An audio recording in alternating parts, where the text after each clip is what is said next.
Assalamualaikum warahmatullahi wabarakatuh. Bismillah walhamdulillah wassalatu wassalamu ala rasulillah amma ba'du. Pemirsa, sahabat Usdun yang dirahmati Allah subhanahu wa ta'ala, berita viral hari ini, Luna Maya menikah dengan berondong usia 26 tahun. Nah, jangan salah dulu, ini bukan Luna Maya artis, tetapi seorang nenek di Barito Selatan yang bernama asli Armina. Sering dikenal atau dipanggil dengan julukan Luna Maya oleh warga sekitarnya, menikah dengan pria berusia 26 tahun. Selisih usia yang cukup panjang, 36 tahun beda usia pasangan pengantin yang baru menikah ini.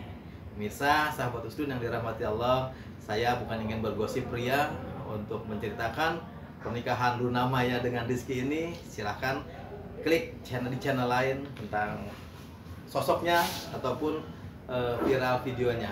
Tetapi saya ingin menggarisbawahi di channel Sahabat Usdun ini lebih menjelaskan atau ingin menerangkan bagaimana sih pandangan Islam terkait dengan menikah beda usia.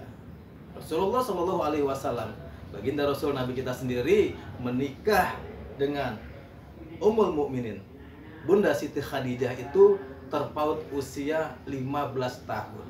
Rasulullah ketika menikahi Siti Khadijah, beliau menikah usia 25 tahun, dan sedangkan Bunda Siti Khadijah di usia 45 tahun.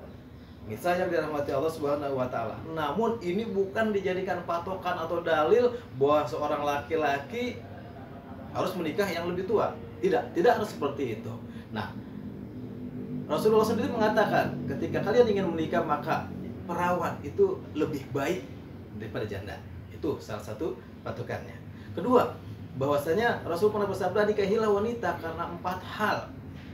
Karena kecantikannya, karena kekayaannya, karena nasabnya atau garis keturunannya yang bagus, dan yang keempat karena agamanya. Barang siapa yang mencintai atau menikahi wanita lidini karena agamanya, maka dia akan selamat. Nah, ini patokan atau ukuran, tolak ukur bagi seorang pria ketika ingin menikahi atau mencari pasangan hidup. Mirsa, sahabat Usdun yang dirahmati Allah, tidaklah salah, tidak mengapa ketika seorang pria dia mencintai wanita yang lebih tua, yang terpaut jauh usianya. Tidak ada yang salah, tidak dilarang. Kalau orang sekarang bilang atau peribahasa mengatakan cinta itu buta, atasnya pisang, bawahnya jantung. Ambil cuka, jangan tumpahin. Biar dicincang, biar digantung. Kalau udah cinta, mau diapain? Nah, tetapi pemirsa sahabat Usdun yang dirahmati Allah, kalaulah kita berpikir jernih, jangan kita menikah karena nafsu. Mungkin bisa jadi ada seorang lelaki yang ketika melihat wanita yang lebih tua, kemudian timbul rasa sayang, rasa sukanya. Tetapi ketika hendak melangkah yang lebih jauh, maka difikirkan beberapa kali lagi. Karena apa? Perjalanan yang namanya menikah itu bukan perjalanan singkat 1, 2, atau 5 tahun saja. Bisa kita bayangkan ketika seorang laki-laki berusia 25 tahun atau 26 tahun, sedang masa jaya-jayanya, sedang usia fitnya, sedang bugar-bugarnya, kemudian ia memilih pasangan hidupnya menikah di usia dengan wanita di usia 60 tahun ke atas. Secara psikologis, secara biologis mungkin bisa normal berjalan 5, paling banter 10 tahun. Kita coba hitung, 26 tahun, 10 tahun kemudian 36 tahun masih gagah. Ketika 60 tahun, 10 tahun kemudian sudah 70 tahun.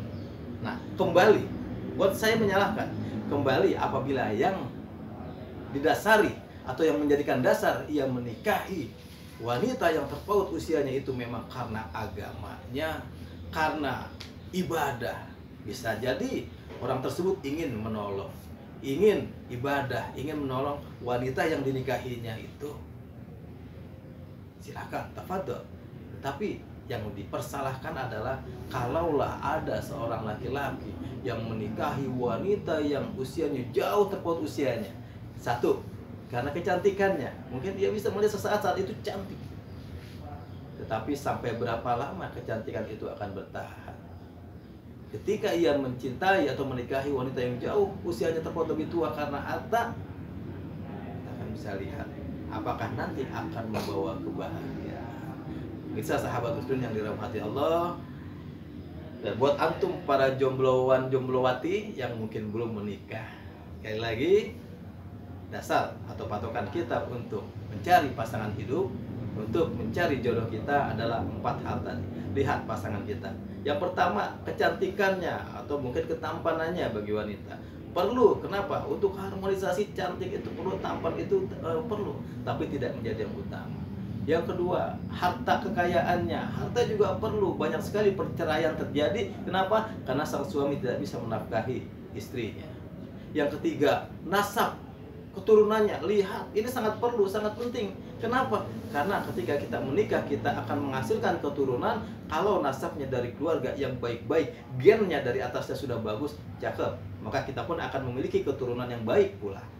Yang keempat, karena agamanya. Dari kesemuanya ini, yang terpenting adalah yang keempat. Kita menikah karena ingin beribadah kepada Allah, mengharap berkah dan ridho dari Allah Subhanahu wa Ta'ala.